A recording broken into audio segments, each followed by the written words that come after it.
In a busy, dusty part of a city called Legosha, lived a young woman named Chioma.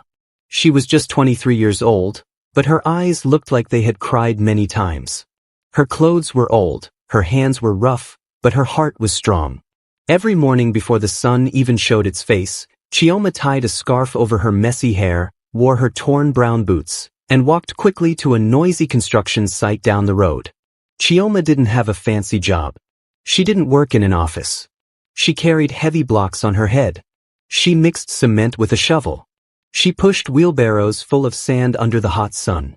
She worked harder than many of the men there, and she never complained. The site manager called her Iron Girl. But nobody really knew why she worked so hard. When Chioma was only 11 years old, her life changed forever. Her parents had gone to visit their hometown and were coming back in a big yellow bus. That bus crashed on a lonely road, and both of them died. Nobody from the village came to help Chioma. No aunties, no uncles. She was left with her two small siblings, Deo, her younger brother who was 7, and Peace, her baby sister who had just turned 5. From that day, Chioma became their mother, their father, their everything. She first started by selling bread on the street. Then she washed people's clothes. But no matter how hard she worked, it was never enough. One day, she walked up to a mason working on a building and said, "Please, can you teach me how to do this work?" The man looked surprised, but he agreed. That was how Chioma began carrying blocks. Sometimes, when her back hurt too much, she would sit on the edge of the building and look at the sky. Her lips would move slowly. "One day, something good will find me." But she didn't know that something good was already looking for her. Far across town, in a big quiet house, lived a man named Toby Ajayi. He was rich, very rich. His face was always in newspapers. His name was on posters. He owned 2 giant companies, one in Nigeria and one in America. People called him the silent billionaire. He was only 31 years old, tall and calm. But he didn't live like a proud man. Toby didn't like loud parties or fake friends. He didn't care about fancy watches or showing off. His mother, a soft-spoken woman with kind eyes, had told him when he was young, "Son, real wealth is not about money. It's about how you treat people." He never forgot that. Even though Toby had more money than he could ever spend, something was missing. He had met many women, beautiful, smart, dressed in shiny clothes. But none of them touched his heart. They laughed at his jokes, but their eyes looked at his pockets. "I want someone real," he often whispered. "Someone who knows pain. Someone who sees me, not my cars." He didn't know it yet, but that someone was walking around with a block on her head and a dream in her heart. One sunny morning, Toby woke up feeling light. He had just returned from the United States for a short holiday. He wanted quiet days. No meetings. No loud greetings. Just peace. He wore a plain green t-shirt, simple jeans, and a black face cap. "Today, I just want to breathe," he said as he picked up the keys to one of his quiet SUVs. No bodyguards. No attention. He stopped by a local supermarket near one of his empty plots of land. Inside, he picked up a few snacks, a bottle of water, toothpaste, and some chocolate biscuits. At the cashier, he smiled gently, paid in cash, and slipped his thick black wallet into his back pocket. But something happened. As he walked out of the supermarket and toward his car, the wallet slipped out of his pocket. He didn't notice. He got into the SUV, stretched a little, drank some water, and started the car. The wallet, filled with his U.S. driver's license, 2 international cards, Nigerian ID, and over $50,000 in cash, was lying silently in the parking lot. He drove away, not knowing what he had just lost. At that exact moment, not far away, Chioma was also walking down the road toward her site. Her stomach made a small sound. She had only eaten bread and water the night before. She paused outside the same supermarket Toby had just left and looked at her purse. She had just enough money for a bottle of soft drink and a snack. She walked inside, picked what she needed, paid quickly, and stepped out. Then she saw something. Thick, lying near the supermarket's parking lot. A wallet. She looked around. Nobody seemed to be looking for it. Slowly, she picked it up. It felt heavy. Her eyes widened as she opened it gently and saw foreign money, lots of it. Her fingers trembled. She saw shiny cards, names she didn't know how to pronounce, and a small photograph. Her heart started beating faster. She looked around again. Nobody was shouting. Nobody was searching. She could have walked away. She could have taken the money and disappeared. But she didn't. Instead, she turned around, walked straight back inside, and said to the cashier, "Excuse me, I found this wallet outside. I think someone dropped it." The cashier stared at her, then at the wallet. "You found this, and brought it back?" Chioma nodded. The cashier looked amazed. "You're a rare one." Chioma smiled quietly. "Please give it to the security team. Maybe the owner will come back." She left without waiting for thanks. At that same time, Toby stopped at a nearby fuel station. "Good morning, sir," the pump attendant greeted. "Good morning. Full tank, please," Toby replied. "Cash or card?" the attendant asked. "Card," Toby said. Then he reached for his back pocket. Empty. He paused. Checked again. Nothing. His face changed. He opened the door and searched under the seat. Still nothing. "My wallet," he whispered. He looked up quickly. "Please excuse me." Toby jumped into his SUV and sped back toward the supermarket. His heart raced. That wallet was not just money. It was his identity. "Please let it be there," he whispered. He didn't know a dusty girl in torn boots had just changed his life. Toby drove faster than usual, his heart jumping in his chest. That wallet had everything. His foreign driver's license, his ID cards, important business contacts, and $50,000 in cash. He whispered over and over, "Please let it still be there. Please, God." Within minutes, he pulled up in front of the supermarket, jumped out of the SUV, and ran to the counter. "Excuse me," he said, trying to catch his breath. "I was here earlier, maybe an hour ago. I think I lost my wallet. Did anyone return it?" The cashier looked at him carefully. "You were the man in the green shirt, right? You bought snacks." "Yes, that's me," Toby replied quickly. The cashier nodded and smiled. "You're lucky. A young lady found a wallet just after you left. She brought it to me and told me to give it to security." Toby's eyes widened. "Thank God." She stepped aside and called for the security officer. A tall man in a navy blue uniform with a tag that read, "Mr. Sunday," walked up. "Good afternoon, sir," the man greeted. "Good afternoon," Toby replied, his voice still shaky. "They said someone brought in a wallet." "Yes," the officer replied. "But do you have any proof that it's yours?" Toby nodded quickly. "Check the inside. There's a business card with my name, Toby Ajayi. There's also a small passport photo." The officer opened a drawer behind the counter, pulled out the wallet, and checked the contents. He looked back at Toby and said, "Yes, sir. Everything checks out." Toby gently took the wallet and opened it slowly. His eyes scanned every side. Thoughts, the papers, the cash. Nothing was missing. His heart was full. He looked at the cashier and security man. "Where is she? The lady who returned this?" The cashier smiled. She didn't say her name. She just came to buy snacks and handed it over. She left right after. Didn't wait for a thank you. "No contact? Nothing?" Toby asked. "No, sir. No number, no name," the cashier replied.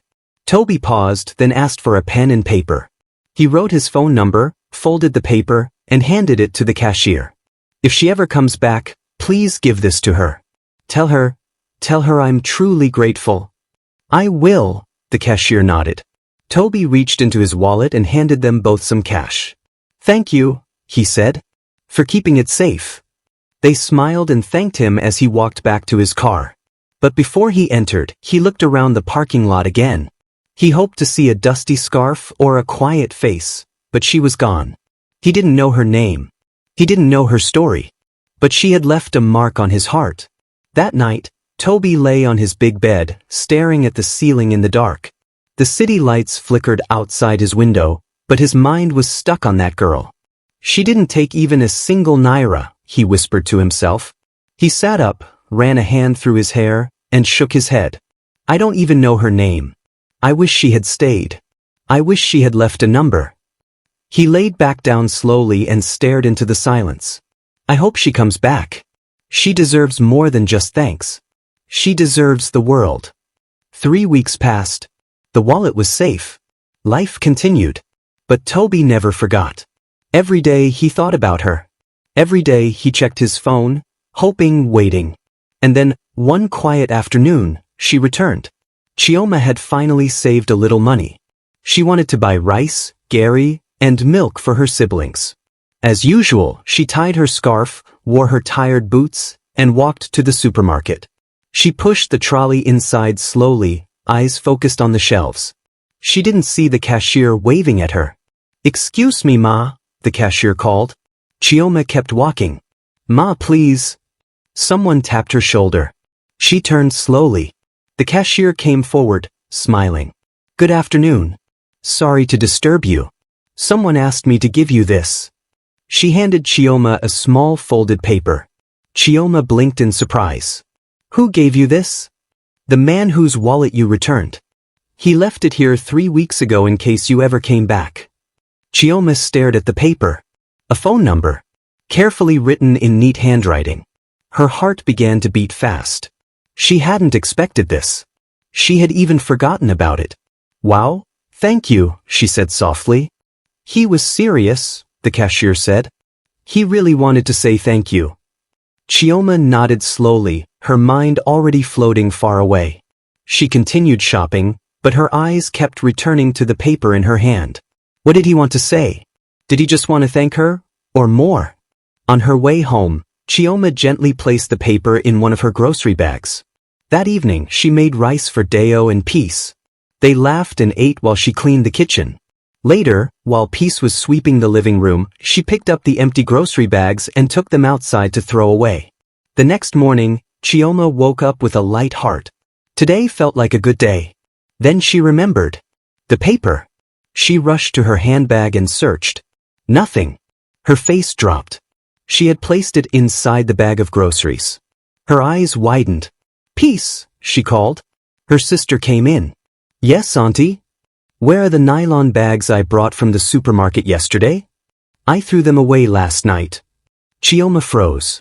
You did what? She ran out barefoot, across the dusty road, to the large green waste bin by the corner. She opened the lid. Empty. The trash had already been taken.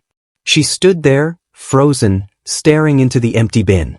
Her legs felt weak. She slowly sat on the pavement beside the bin and whispered, God, why now? A few tears rolled down her cheeks. But after a while, she wiped her face, stood up, and said quietly, If it's meant to be, we'll meet again. 2 more weeks passed. Chioma returned to work at the construction site. Life went on. The blocks got heavier. The days got hotter. But something in her still hoped. Then one Saturday morning, her neighbor knocked on her door. There's a free giveaway today at the local government hall, the woman said. Food, books, drinks, come with your siblings. Chioma nodded. We'll go. When they got to the event, the place was busy but calm. Volunteers were handing out bottled water, bags of rice, and cartons of tomato paste. Chioma smiled as Deo and Peace collected their items. I saw her. The cashier. The woman who had given her the paper. She was helping serve juice. The cashier looked up and saw her. She smiled brightly and rushed over. You came back, she said, full of joy. Yes, Ma, Chioma said shyly. But I lost the number you gave me.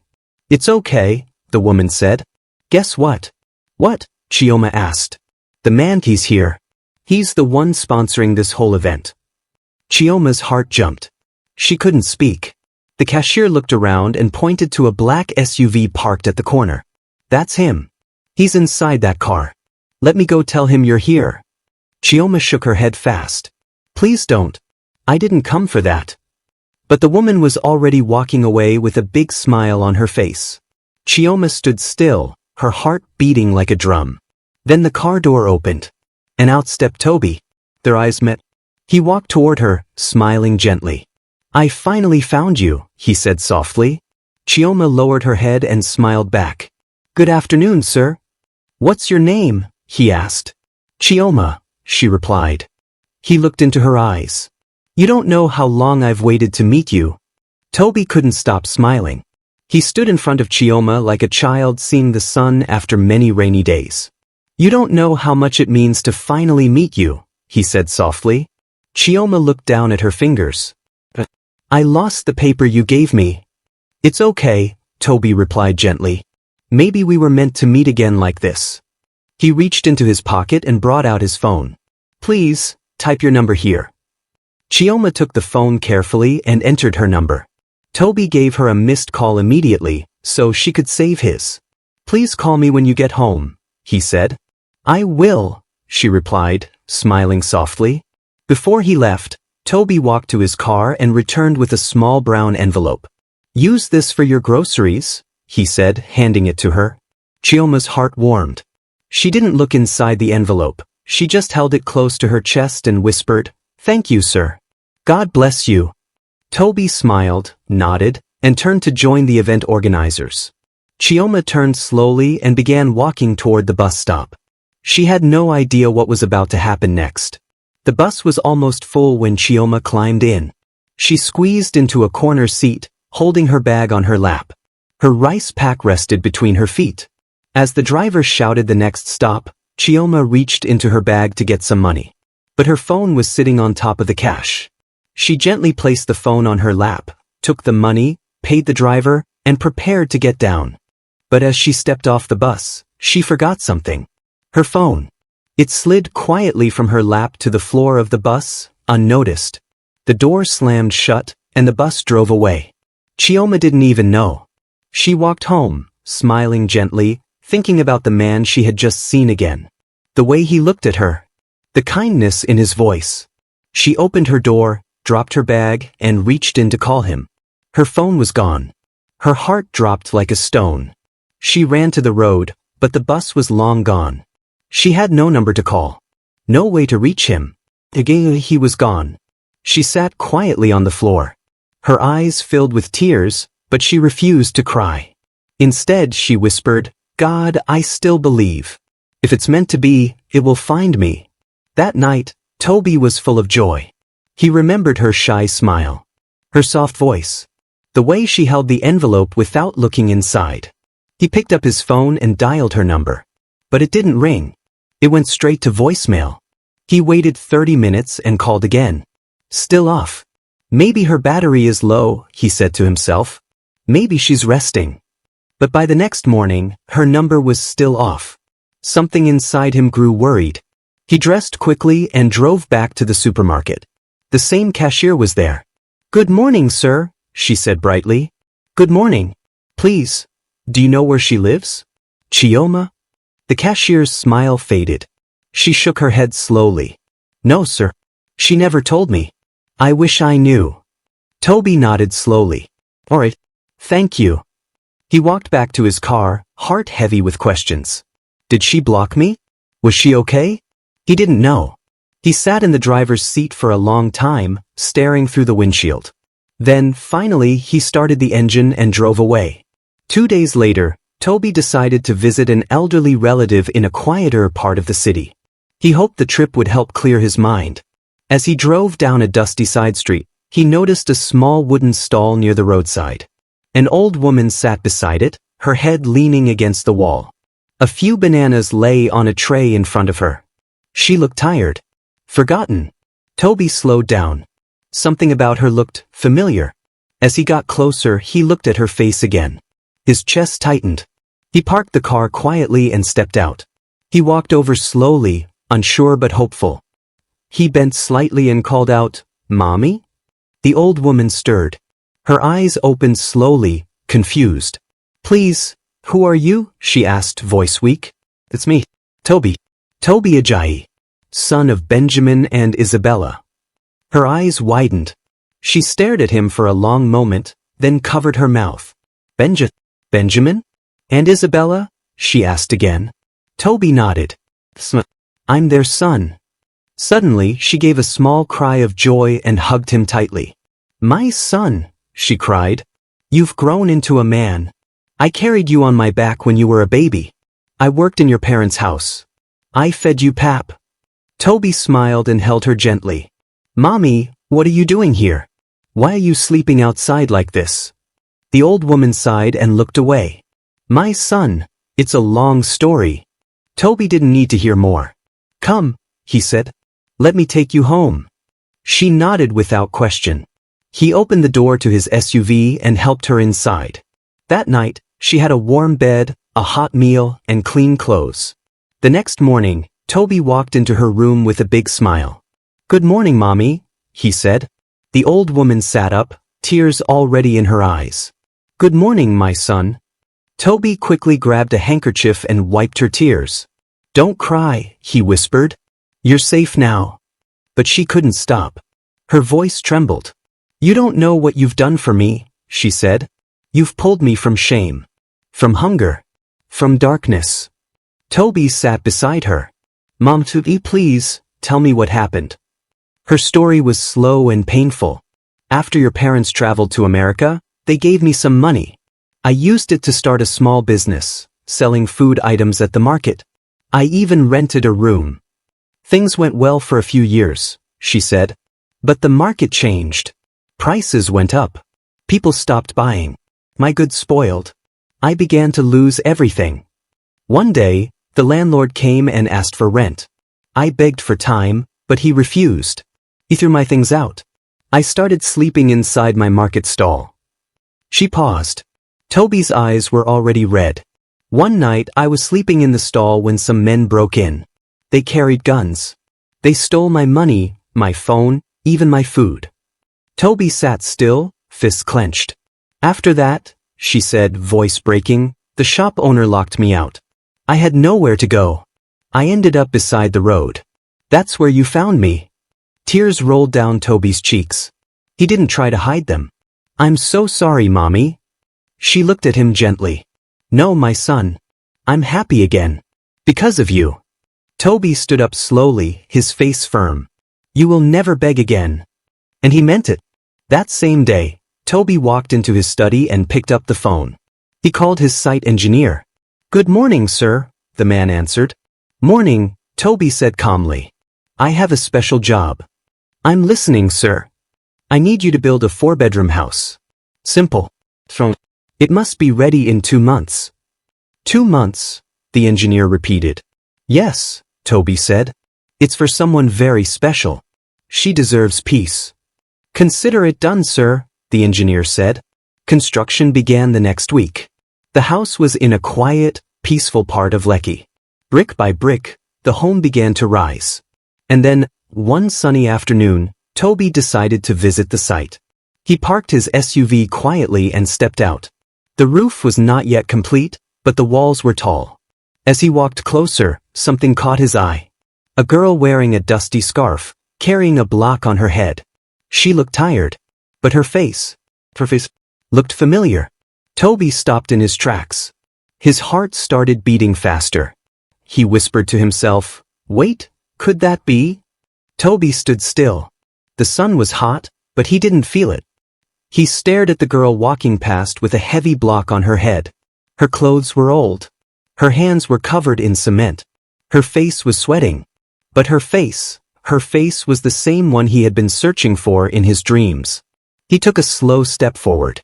Then another. She came closer. It was her. Chioma. He called softly, Chioma.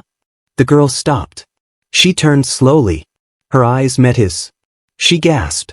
Sir, she whispered, the block still balanced on her head. For a moment, they just looked at each other. The noise from the site faded. The workers disappeared. It was like the whole world paused just for them.